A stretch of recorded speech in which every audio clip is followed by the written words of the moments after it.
Welcome to another deep dive. You know, it's wild how U.S.-Mexico immigration is always in the news cycle, right? But it often feels like we're only skimming the surface. Yeah, it's always the same talking points, the same sound bites. Exactly. So today we're switching that up, going for a real deep dive into the perspective of someone with, let's say, strong opinions on how this whole thing works, Mexican President AMLO.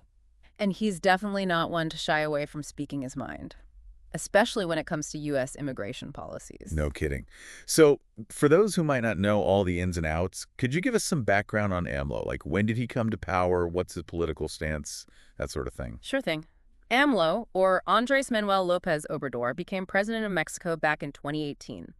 A lot of people call him a left-leaning populist. And one of his big things has been this whole idea of putting Mexico's interests front and center, pushing back against what he sees as unfair treatment, particularly from the U.S. Which brings us right to immigration, right? I was reading up on this, and he seems to view the issue through a way wider lens than just, like, border security. You're spot on. AMLO consistently argues that just focusing on fortifying the border is such a surface-level fix, like putting a Band-Aid on a broken bone. Okay, I feel that. He always emphasizes addressing what he calls the root causes of migration. Okay, so let's talk about these root causes. What issues are we really talking about here?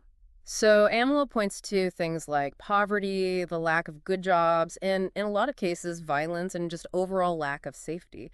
He sees those as the real drivers behind migration. Right. It's not just about wanting a comfier life. It's got to be more desperate than that.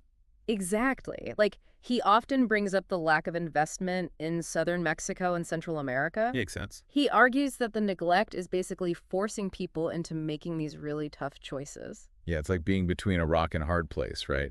Where leaving everything you know behind suddenly seems like the only way out. Exactly. And to really hammer home that point, he often talks about how many migrants are fleeing countries where violence and organized crime are just out of control.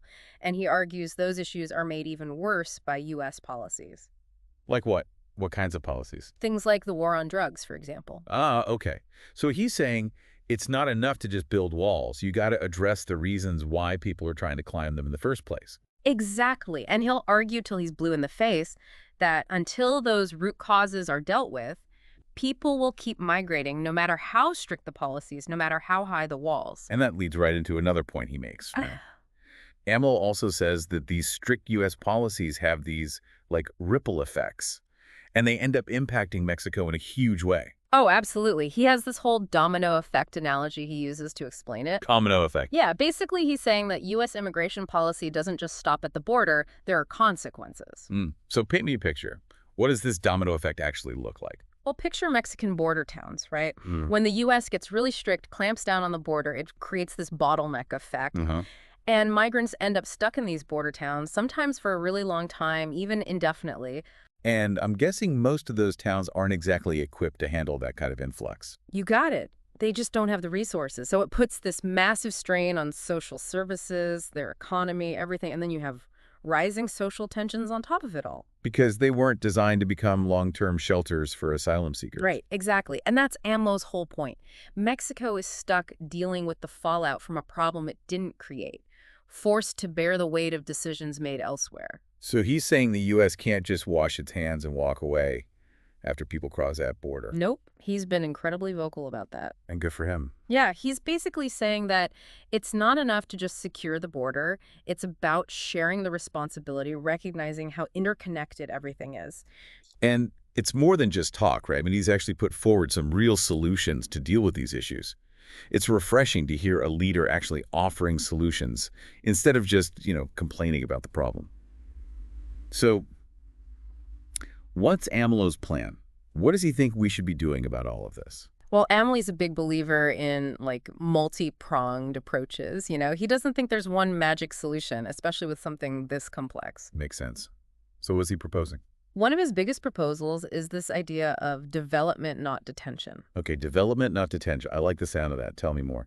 So basically, he argues that instead of sinking all these resources into border security, into detention centers, a way more effective approach would be to invest in long-term development projects, especially in the regions hit hardest by migration. So, like, creating more economic opportunities in those communities, giving people a reason to stay. Exactly. AMLO's whole thing is, If people have good options in their own countries, jobs, education, a real shot at a good life, they're way less likely to risk it all on these dangerous journeys north. It's about addressing those push factors, right? To give people something to believe in back home. Yeah. But he's not just talking about development within Mexico, is he? You're right. He's really focused on Central America, too. Which makes sense. That's where a lot of migrants are coming from. Exactly. And he's actually put his money where his mouth is, too. He launched this program called Sembrando Vida. Sembrando Vida. Yeah, it means sowing life in Spanish. Okay. And it basically gives financial aid to farmers in southern Mexico and parts of Central America to plant trees, create sustainable livelihoods, that kind of thing. Wow, that's really interesting. So that's a concrete example of his approach in action. Exactly. He sees these types of programs, these investments, as absolutely essential. To tackling the root causes. Exactly. And not just for Mexico, but for the whole region. But here's the thing. Development is just one part of his vision. He's equally passionate about the humane treatment of migrants. Right, because it's not just about slowing the flow of migration. It's also about changing how we treat the people who are already migrating. So how does AMLO's focus on human rights translate into policy? What's he actually advocating for? Well, he's been really critical of what he sees as the criminalization of migrants, especially in the U.S. He's talked about that a lot, yeah. He's pushing for a much more compassionate approach, one that recognizes their humanity, their contributions, So less focus on detention and deportation, more on creating pathways for integration. Exactly. He wants to see more accessible paths to legal status, expanded work visa programs, making sure migrants have access to basic services like healthcare and education. He argues that these policies are not only more humane, which is obviously important, but that they just make economic sense. Yeah, I mean, migrants play a huge role in the U.S. economy. Everyone knows that. Absolutely. It's about changing the narrative, right? Moving away from this idea of migrants as a problem to be solved and seeing them as individuals with something to offer. It's about recognizing their potential to contribute, not just focusing on the challenges they might present. 100%. And all of this really ties into another big part of AMLO's stance on immigration, his emphasis on Mexican sovereignty. Right. There's this real sense that AMLO is drawing a line in the sand. We're happy to work with you, but not if it means compromising our values, our national interests. Yeah, and he's been very clear about that. Mexico is done just automatically going along with whatever the U.S. wants on immigration. Which is a pretty big change from how things used to be, right? Totally. In the past, Mexico often felt like they had to go along with U.S. demands on immigration. Even if it wasn't in their best interest. Exactly. AMLO is trying to redefine that relationship, to establish that Mexico is an equal partner, not just taking orders. So it's about setting the terms of cooperation. Exactly. He's not saying he doesn't want to work with the U.S. He absolutely does. But it's got to be a two-way street. Yes. With mutual respect and a focus on actually solving these issues for the long term. He's basically saying, we're at the table, but we're not just here to take orders. Yeah, exactly. And that kind of shift, it ruffles some feathers, especially in U.S. politics, where immigration is, Yeah, it's a hot button issue for sure. To say the least. So it's not always smooth sailing. So how has AMLO's approach actually landed in the U.S.? What are people saying? It's a mixed bag, really. Some policymakers, some organizations, they really like his focus on development. They see it as a much more humane way to address migration, more sustainable too. It's about getting ahead of the problem, right? Instead of just reacting after the fact. Exactly. But then you have the other side, his whole thing about Mexican sovereignty, his criticism of certain U.S. policies. Yeah. That's created some tension. There are definitely people who see his stance as too aggressive, too confrontational. Because it challenges the status quo. Right. And it forces people to confront some uncomfortable truths about the U.S.'s role in all of this. Which, let's be real, not everyone is ready to do. Exactly. And then on top of all that, you have to remember that AMLO's walking this tightrope between internal and external pressures. How so? Well, even within Mexico, people have different opinions on how he's handling immigration. Some people say he's not doing enough to protect migrants' rights. And others say he's caved to U.S. pressure too much. Exactly. So he's got a lot to balance. Trying to please everyone, which is, kind of impossible. Right. And this is all happening against the backdrop of, the whole global migration situation, which is complicated. It's just getting more complex, right? Especially with climate change entering the picture. Exactly. Climate change is displacing entire populations, making existing inequalities even worse.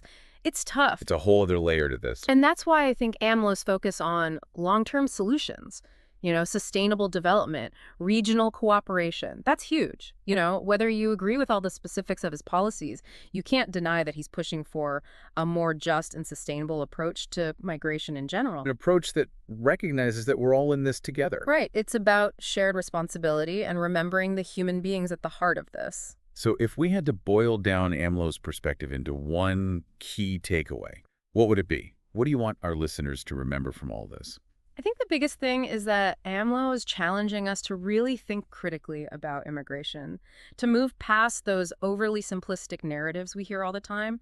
Like the sound bites we were talking about earlier. Exactly. It's about looking at the nuances, the root causes, how policies create unintended consequences, the very real human impact of the choices we make. It's about connecting with the human stories behind the headlines. Yes. And at the end of the day, whether you agree with everything AMLO says or does, his perspective is important because it pushes us to envision a different future, one where migration isn't about division or exclusion, but about cooperation and, as we said, shared responsibility. A future where solutions are rooted in empathy, in understanding, in a commitment to human dignity. Absolutely. It's a powerful vision. It really is. And on that note, we'll wrap up this deep dive into AMLO's perspective on U.S. immigration policy. It's a conversation that's far from over, and we hope you'll keep thinking about it, keep learning. Thanks for joining us for another deep dive, everyone. Catch you next time.